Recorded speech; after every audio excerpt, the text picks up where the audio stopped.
बच्चों आप केमिस्ट्री करते पे हाँ।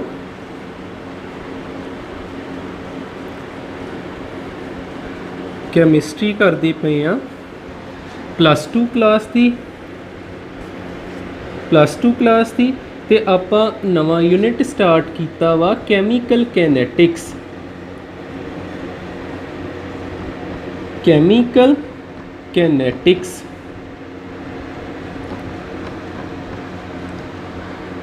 कैमीकल कैनेटिक्स आपां लास्ट की कीता ही rate of reaction, average rate of reaction. अज आपां कुछ क्वेश्चन बनाने आ, जिदा फस्ट क्वेश्चन है साडे कोल। फस्ट क्वेश्चन है साडे कोल की कहंदे ने, ammonia reacted with oxygen, ammonia reacted with oxygen ते की बनाऊंगी निट्रिक ऑक्साइड प्लस वाटर। इनू बैलेंस करते हैं आपां। 4 लगू 6 लगूगा, 4 ते 5 बैलेंस करनी तुहानूं आउंदी आ, मैं सीधे लिख दिना स्टोकियोमैट्रिक जिहड़े लिखते। क्वेश्चन ही लिखदा पिया हजे, उन्होंने की किया find its average rate of reaction. Find average rate of reaction. अज तुहानूं क्वेश्चन तो हिंट मिली जाना किद्दां रेट ऑफ रिएक्शन पता करीदा। देखियो रेट ऑफ रिएक्शन पता करन दा तरीका की हुंदा, जां ते इहदे तो पता लग जांदा। आपां की लिखीदा change in concentration of ammonia over change in time, ते नाल की लिखना हुंदा 1/4 ते केड़ा साइन लाउणा हुंदा माइनस दा। माइनस का मतलब आ भी रिएक्टेंट जिहड़े समय के हिसाब नाल घटदे ने। जां आपां ऑक्सीजन तो पता कर सकते, आपां की लिख सकते rate of reaction is equal to change in concentration of oxygen over change in time, ते नाल स्टोकियोमैट्री लिखना और ऐसी ओवर करके 1/5 ते केड़ा साइन ला देना माइनस का। ये तो आपां पता कीते रिएक्टेंट तो। हो सकता रिएक्टेंट साडे काम ही ना आउण, सानू इनफॉर्मेशन जां गिवन चीज़ां ही प्रोडक्ट दियां दित्तियां होण। प्रोडक्ट तो किद्दां पता करीदा, rate of reaction is equal to change in concentration of nitric oxide over change in time, ते नाल की लिखना 1/, स्टोकियोमैट्री ते इन्हां नाल केड़ा साइन हुंदा प्लस दा, क्योंकि ये समय के हिसाब नाल वधदे ने। जां इहदे तो पता कर लो rate of reaction is equal to plus 1/6 delta H2O upon delta T। ठीक है, आ साडा पहला जवाब हो गया। जिन्ना चिर तक क्वेश्चन च कोई नंबर नहीं ना दिते 6 मोलर 2 मोलर, उन्ना चिर तक सीधे फार्मूले जे लिख देने। नैक्सट क्वेश्चन देखते हैं।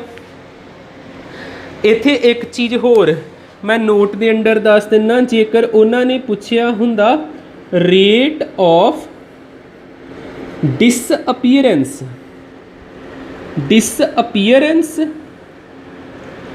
ऑफ अमोनीया, फिर तुसीं की लिखना ही, ना स्टोकियोमैट्री कोफिशिएंट लिखना, ना पॉजिटिव नैगेटिव लिखना, आ चीज़ लिखनी ही सिर्फ delta NH3 upon delta T। ठीक है, सेम ये लिए। तो जेकर लिखिया हुंदा आ चीज़ां डिसअपीयर हुंदियां, आ अपीयर हुंदियां, जे लिखिया हुंदा rate of appearance of NO क्या हुंदा, फिर तुसीं की ना पॉजिटिव नैगेटिव ना स्टोकियोमैट्री की लिखना ही delta NO upon delta T। हाँ चीज़ ठीक है, क्लीयर हो जाना चाहिए। अपीयरेंस डिसअपीयरेंस भी सैकेंड क्वेश्चन देखते हैं, जिहदे विच कोई आपां वैल्यू लवांगे, नंबरस लैके चलते हैं।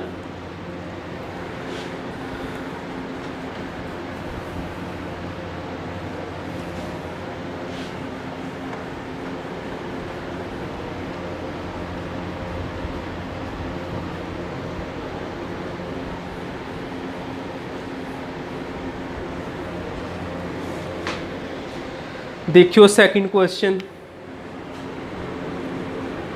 सैकेंड क्वेश्चन की आ साडे कोल nitrogen plus hydrogen gives ammonia reaction दिती नाइट्रोजन प्लस हाइड्रोजन मिल के इन्हां ने की बनाता अमोनीया।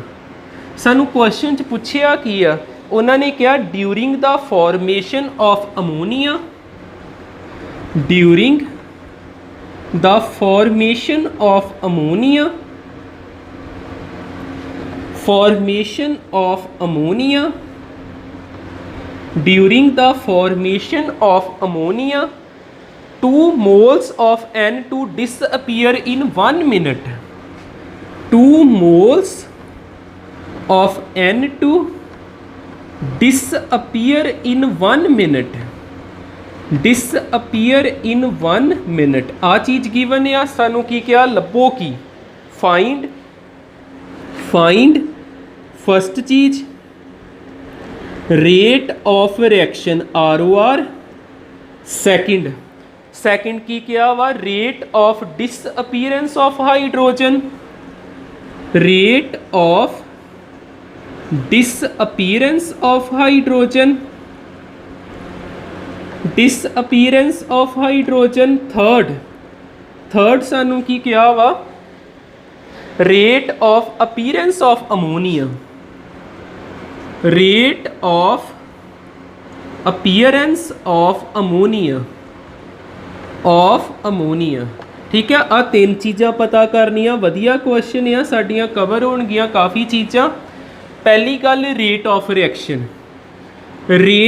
रिएक्शन तुहानूं किस तरह कैलकुलेट करना आउंदा पहलों रिएक्शन वेखो इहदे नाल ना जाओ तुसीं की लिखना हुंदा आ वेखो N2 क्या ना तुसीं इहदे अगे की लगा 1 -1/1 लिख लईदा ना इस तरह। फिर अगे की आना delta N2 upon delta T आ चीज़ तो आप कर चुके हैं ना इस ते कोई मुश्किल नहीं। रेट ऑफ रिएक्शन तो इदां लिखीदा इन्हां नाल लाउणा दोनां नाल नैगेटिव क्योंकि इन्हां ने घटना समय के हिसाब नाल इन्हें वधना हुंदा इहदे नाल पॉजिटिव लाईदा जां आपां लिखना हुंदा -1/3 delta H2 upon delta T जां आपां लिखना हुंदा +1/2 delta NH3 upon delta T जां आपां इस तरह लिखना हुंदा। हुण देखियो इन्हां तिन्नां विचों तुहाडी मदद किहड़ा कर सकदा इन्हां तिन्नां विचों रेट ऑफ रिएक्शन पता करन दे विच तुहाडी मदद कौन कर सकदा। उन्होंने की किया उन्होंने क्या 2 मोल डिसअपीयर अमोनीया नाइट्रोजन के 2 मोल डिसअपीयर हो गए 1 मिनट विच। जे मैं इत्थे लिखा रेट ऑफ डिसअपीयरेंस आ जिहड़ी गिवन चीज़ आ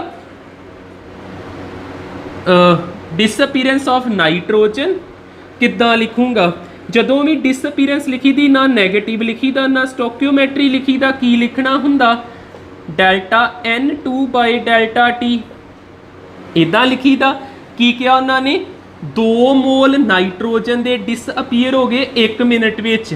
फिर चेंज इन टाइम कितना आया 1 मिनट।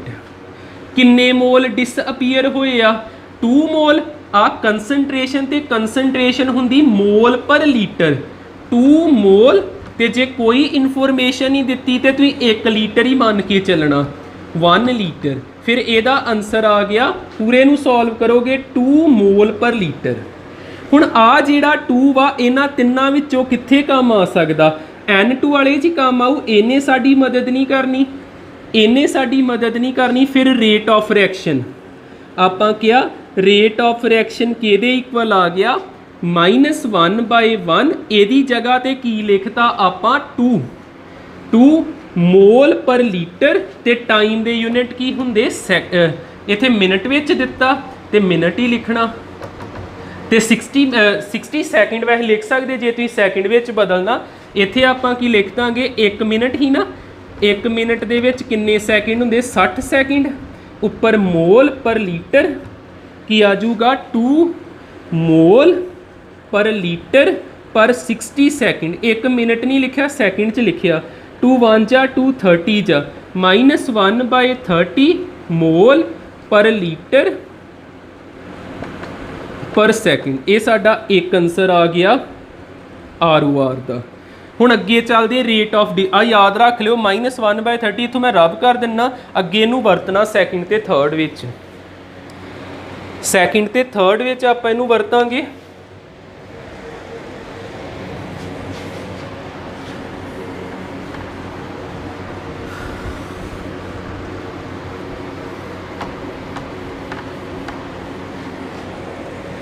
सैकेंड पार्ट विच आपां की पता करना rate of disappearance of hydrogen. किस तरह कैलकुलेट करांगे, इहदा फार्मूला की बनूगा। हाइड्रोजन आ वा ना ये हुंदा डेल्टा H2/डेल्टा T, ना माइनस लगना ना स्टोकियोमैट्री लगना। हुण ये किद्दां लभांगे, सानू पता रेट ऑफ रिएक्शन की हुंदा, इहदे कल्ले तो लिखो की हुंदा -1/3 डेल्टा H2/डेल्टा T। आपां आ चीज़ लभनी इहो लभनी ना, तो रेट ऑफ रिएक्शन लास्ट अपना कितना आया ही -1/30। हुण ये आपां कैलकुलेट कीता ना -1/30, इत्थे आपां लिखिया ही, तो ये कितना आऊगा फिर इधर भी -1/3 डेल्टा H2/डेल्टा T कैंसल हो गया, 3 1 जा 3 10 जा, तो ये कितना आ गया 1/10 डेल्टा H2/डेल्टा T। वो देख लो लास्ट जे माइनस ही तो माइनस कट दियो, जे प्लस ही तो फिर ये माइनस में आ जाना। ये साडी चीज़ आ गई। एक लास्ट रह गया की पता करना, rate third part, rate of appearance of अमोनीया।